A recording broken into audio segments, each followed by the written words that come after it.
ನೋಡಿ, ರೇಣುಕಾಸ್ವಾಮಿ ಹತ್ಯೆ ಕೇಸ್ನಲ್ಲಿ A2 ಆಗಿರೋ ದರ್ಶನ್ ಜೈಲಿನಲ್ಲಿದ್ದಾರೆ. ಅವರನ್ನು ಭೇಟಿ ಮಾಡೋದಕ್ಕೆ ಇವತ್ತು ಫ್ಯಾಮಿಲಿ ಬಂದಿತ್ತು.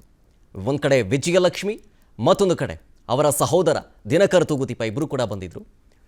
ಕಳೆದ 2-3 ದಿನಗಳಿಂದಲೂ ಕೂಡ ಟೆಂಪಲ್ ರನ್ ಮಾಡ್ತಾ ಇರುವಂತಹ ವಿಜಯಲಕ್ಷ್ಮಿ ಮತ್ತು ಸಹೋದರ ದಿನಕರ್ ಪ್ರಸಾದವನ್ನು ತಂದು ದರ್ಶನ್ ಅವರಿಗೆ ಕೊಟ್ಟರು. ಸೊ ಈ ಸಂದರ್ಭದಲ್ಲಿ ದರ್ಶನ್ ಅವರಿಗೆ ಪ್ರಸಾದವನ್ನು ಕೊಟ್ಟು ಧೈರ್ಯ ಬಂದಿದ್ದಾರೆ. ದೇವಸ್ಥಾನಕ್ಕೆ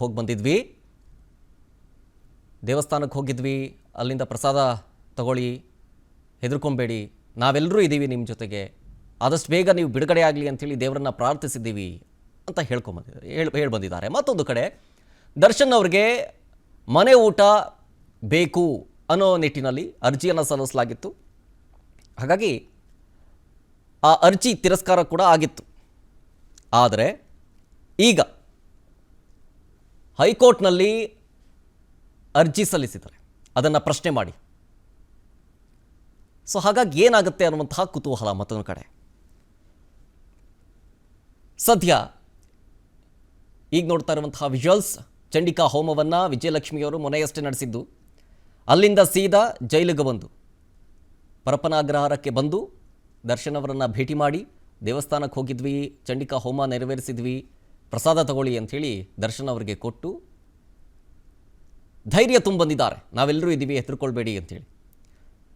ಸೊ ಹಾಗಾಗಿ ಜನರಲ್ಲೂ ಕೂಡ ಕುತೂಹಲ ಮನೆ ಮಾಡ್ತಾ ಇದೆ, ಏನಾಗ್ಬೋದು ದರ್ಶನ್ ಕೇಸಲ್ಲಿ ಅಂಥೇಳಿ. ಆದರೆ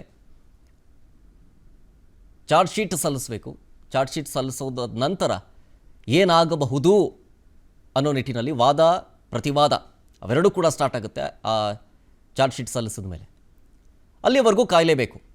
ಆದರೆ ಈಗ ದರ್ಶನ್ ಅವರ ಕೇಸಲ್ಲಿ ಒಂದು ಅಪ್ಡೇಟ್ ಬರಬೇಕಾಗಿದೆ.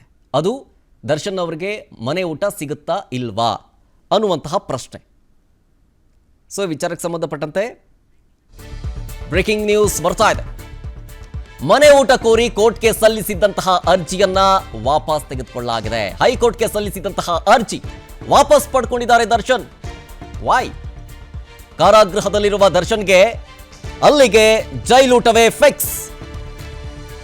ಮನೆ ಊಟಕ್ಕಾಗಿ ಹೈಕೋರ್ಟ್ ಮೊರೆ ಹೋಗಿದ್ರು ದರ್ಶನ್. ನಿಮಗೆಲ್ಲ ಗೊತ್ತಿದೆ, ಮನೆ ಊಟ ಬೇಕು, ಪುಸ್ತಕ ಬೇಕು, ಹಾಸಿಗೆ ಬೇಕು ಅಂತ ಹೇಳಿ ಹೈಕೋರ್ಟ್ಗೆ ಅರ್ಜಿ ಸಲ್ಲಿಸಿದ್ರು. ಆದ್ರೆ ಆ ಅರ್ಜಿಯನ್ನೇ ವಾಪಸ್ ತೆಗೆದುಕೊಂಡಿದ್ದಾರೆ. ಅದು ಸ್ವತಃ ದರ್ಶನ್ ಹೈಕೋರ್ಟ್ಗೆ ಸಲ್ಲಿಸಿದಂತಹ ಅರ್ಜಿಯನ್ನ ವಾಪಸ್ ಪಡ್ಕೊಂಡಿದ್ದಾರೆ. ಡೀಟೇಲ್ಸ್ ಕೊಡ್ತಾರೆ ನಮ್ಮ crime bureau head S K. Manjunath phone ಸಂಪರ್ಕದಲ್ಲಿ. ಎಸ್.ಕೆ. ಮಂಜುನಾಥ್, ಹೈಕೋರ್ಟ್ನಲ್ಲಿ ವಿಚಾರಣೆ ಬರೋಕ್ಕೂ ಮುನ್ನ ನೋಡಿ ದರ್ಶನ್ ಅವರೇ ವಾಪಸ್ ತೆಗೆದುಕೊಂಡಿದ್ದಾರಲ್ಲ, ಯಾಕೆ ಅನ್ನೋ ಪ್ರಶ್ನೆ ಉದ್ಭವಿಸುತ್ತೆ. ಸಿಗ್ತಾ ಇರೋ ಅಪ್ಡೇಟ್ ಏನು? ಶರತ್ತೇನು, ಮನೆ ಊಟಕ್ಕೆ ಅವಕಾಶ ಕೋರಿ ಅರ್ಜಿ ಸಲ್ಲಿಸಿದಂತ ದರ್ಶನ್ ಪರ ವಕೀಲರು ಹೈಕೋರ್ಟ್ನಲ್ಲಿ ಅರ್ಜಿ ವಿಚಾರಣೆ ಬರೋದಕ್ಕಿಂತ ಮುಂಚಿತವಾಗಿ ಅರ್ಜಿಯನ್ನ ವಾಪಸ್ ತೆಗೆದುಕೊಳ್ತಾ ಇದ್ದೇವೆ ಅನ್ನೋ ಒಂದು ಮೆಮೋವನ್ನ ಹೈಕೋರ್ಟ್ನ ಚಂದನ್ ಗೌಡರವರ ಪೀಠದಲ್ಲಿ ಸಲ್ಲಿಸಿರ್ತಕ್ಕಂಥದ್ದು. ಆದ್ರೆ ಅರ್ಜಿ ವಾಪಸ್ಸನ್ನ ಪಡೆಯೋದಕ್ಕೆ ನಿಖರ ಕಾರಣ ಏನು ಅನ್ನೋದರ ಬಗ್ಗೆ ಉಲ್ಲೇಖವನ್ನ ಮಾಡಲಿಲ್ಲ.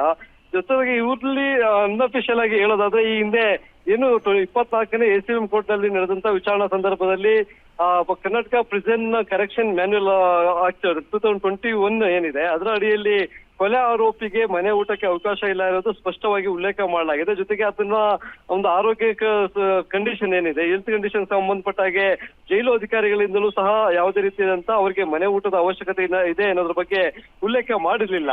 ಇನ್ನು ಪ್ರಸ್ತುತವಾಗಿ ಈಗ ಹೈಕೋರ್ಟ್ ನಲ್ಲೂ ಅದೇ ಒಂದು ಕೆಳ ಹಂತದ ನ್ಯಾಯಾಲಯವನ್ನ ನ್ಯಾಯಾಧೀಶರು ಕೊಟ್ಟಂತ ಆದೇಶವನ್ನ ಪ್ರಶ್ನೆ ಮಾಡಿದಂತ ಸಂದರ್ಭದಲ್ಲಿ ಮತ್ತೆ ಕೋರ್ಟ್ ಬಂದು ಪರಪ್ಪನಗರ ಜೈಲಿನ ಅಧಿಕಾರಿಗಳಿಗೆ ಸೂಚನೆಯನ್ನ ಕೊಡ್ತಾರೆ. ಮೆಡಿಕಲ್ ರಿಪೋರ್ಟ್ ಇರಬಹುದು, ಜೊತೆಗೆ Karnataka prison correction manual act ಪ್ರಕಾರ ಏನು ಕೊಲೆ ಆರೋಪಿಗೆ ಮನೆ ಊಟಕ್ಕೆ ಅವಕಾಶ ಇದೆಯೋ ಇಲ್ಲ ಅನ್ನೋದ್ರ ಬಗ್ಗೆ ಒಂದು ಪ್ರತಿವಾದವನ್ನು ನಡೆಸಿ ಇಲ್ಲಿಯೂ ಸಹ ಹಿನ್ನಡೆ ಆಗಬಹುದು ಅನ್ನೋ ಒಂದು ಸೂಚನೆ ದರ್ಶನ್ ಪರ ವಕೀಲರಿಗೆ ಸಿಕ್ಕಿರಬಹುದು. ಹಾಗಾಗಿ ಮನೆ ಊಟಕ್ಕೆ ಅವಕಾಶವನ್ನ ಕೋರಿ ಸಲ್ಲಿಸಿದಂತ ಅರ್ಜಿಯನ್ನ ಇವತ್ತು ಏನು ಚಂದನ್ಗೌಡ ಅವರ ಪೀಠದಲ್ಲಿ ವಿಚಾರಣೆಗೆ ನಿಗದಿಯಾಗಿತ್ತು, ಆ ನಿಗದಿತ ಸಮಯಕ್ಕೆ ವಿಚಾರಣೆ ಆರಂಭ ಆಗೋದಕ್ಕಿಂತ ಮುಂಚೆಯೇ ಒಂದು ಅರ್ಜಿ ವಾಪಸ್ಸನ್ನ ತೆಗೆದುಕೊಂಡಿದ್ದಾರೆ. ಹೀಗಾಗಿ ದರ್ಶನ್ಗೆ ಮನೆ ಊಟ ಸೇವನೆ ಮಾಡುವಂತ ಭಾಗ್ಯ ಇಲ್ಲದಂತಾಗಿರ್ತಕ್ಕಂಥ ಮುಂದೆ ಮತ್ತೆ ಯಾವ ಒಂದು ದರ್ಶನ್ ಜೊತೆ ಚರ್ಚೆ ಮಾಡಿ ಯಾವ ತೀರ್ಮಾನವನ್ನ ತೆಗೆದುಕೊಳ್ತಾರೆ, ಮತ್ತೆ ಯಾವ ರೀತಿಯಾದಂತ ಕಾನೂನು ಹೋರಾಟವನ್ನ ನಡೆಸೋದಕ್ಕೆ ಮುಂದಾಗ್ತಾರೆ ಅನ್ನೋದನ್ನ ನೋಡ್ಬೇಕಾಗುತ್ತೆ. ಶರತ್, ಥ್ಯಾಂಕ್ ಯು ಎಸ್.ಕೆ. ಮಂಜುನಾಥ್ ಡೀಟೇಲ್ಸ್ಗಾಗಿ. ಅನುಕ್ಷಣದ ಸುದ್ದಿಗಳಿಗಾಗಿ ವಿಸ್ತಾರ ನ್ಯೂಸ್ ಯೂಟ್ಯೂಬ್ ಚಾನೆಲ್ ಸಬ್ಸ್ಕ್ರೈಬ್ ಮಾಡಿ. ಹೊಸ ಸುದ್ದಿಗಳ ನೋಟಿಫಿಕೇಶನ್ಗಾಗಿ ಬೆಲ್ ಐಕಾನ್ ಕ್ಲಿಕ್ ಮಾಡಿ. ಲೇಟೆಸ್ಟ್ ಅಪ್ಡೇಟ್ಸ್ಗಾಗಿ www.vistaranews.com ವೆಬ್ಸೈಟ್ಗೆ ವಿಸಿಟ್ ಮಾಡಿ. ಅಂಗೈಯಲ್ಲೇ ಜಗತ್ತಿನ ಸುದ್ದಿ ತಿಳಿಯಲು ವಿಸ್ತಾರ ನ್ಯೂಸ್ ಕನ್ನಡ ಆಪ್ ಡೌನ್ಲೋಡ್ ಮಾಡಿ.